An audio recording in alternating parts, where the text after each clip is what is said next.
Bonjour à tous et bienvenue dans Virage Digital. Je vous rappelle que cette émission est en direct et que vous pouvez donc poser toutes vos questions à nos invités durant la demi-heure d'émission qui va suivre. Vous pouvez également tweeter avec le hashtag Virage Digital.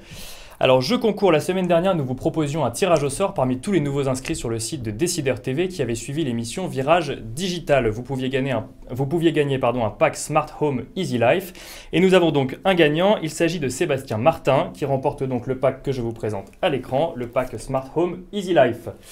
Le jeu concours continue, cette fois-ci c'est la Camif qui vous offre 30 € de bons d'achat sur le site de la Camif. Un tirage au sort donc également sur toute la semaine pour tous les nouveaux inscrits sur le site Décideur TV qui s'inscriront à l'émission Virage Digital. Au sommaire de cette émission, donc dans quelques instants, François Costa de Beauregard, directeur général adjoint de Criteo pour la France, et Emery Jacquilla, président de Camif Matelsom.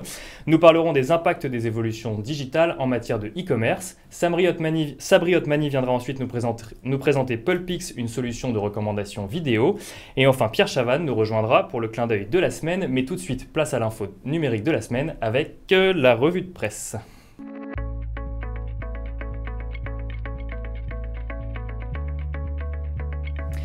François Hollande met en marche son plan de grande école du numérique.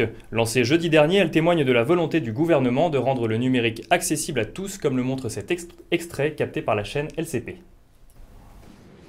Une grande école du numérique, parce qu'il faut que nous ayons beaucoup plus de jeunes et de moins jeunes qui puissent être formés à ces technologies. Une grande école qui est en fait un label distribué à une cinquantaine de structures françaises capables de délivrer des formations en matière de numérique. Accessibles sans condition d'âge ou de formation, ce sont près de 2500 étudiants qui devraient ainsi être formés d'ici à la fin de l'année. Alors messieurs, d'abord je vous dis bonjour. Bonjour. Bonjour. Je me tourne vers vous, cette école du numérique, c'est une bonne chose, vous y croyez vous ? Il était temps. Il était temps. Il était temps. C'est extrêmement important de diffuser la culture du numérique. Nous, à Niort, où on est installé depuis 6 ans, depuis la relance de la Camif qu'on a relancée sur Internet, on a lancé il y a 6 ans une formation en alternance au métier du e-commerce. Parce qu'il n'y avait rien. Il n'y avait rien en particulier en région.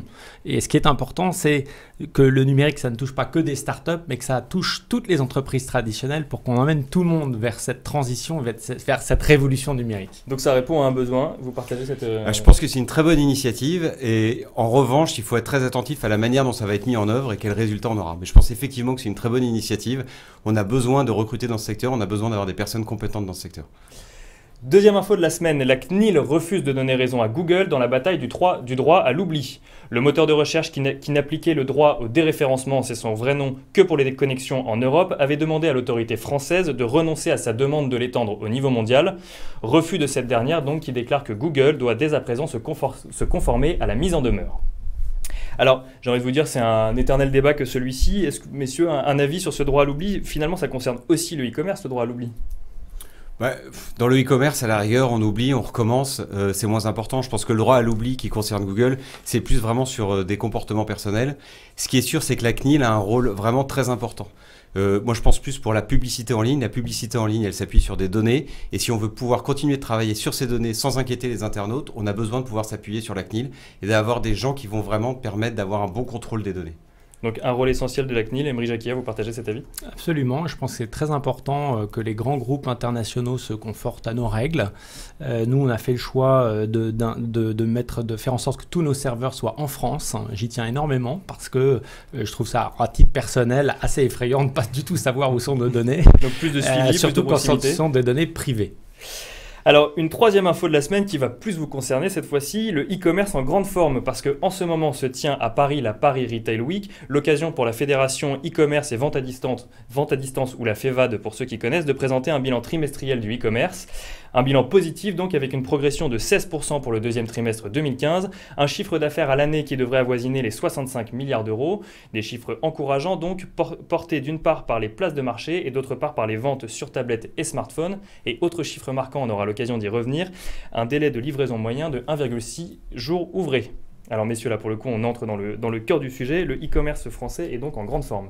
C'est une très bonne nouvelle. Je ne sais pas si on peut surcommenter ça parce que c'est une bonne nouvelle.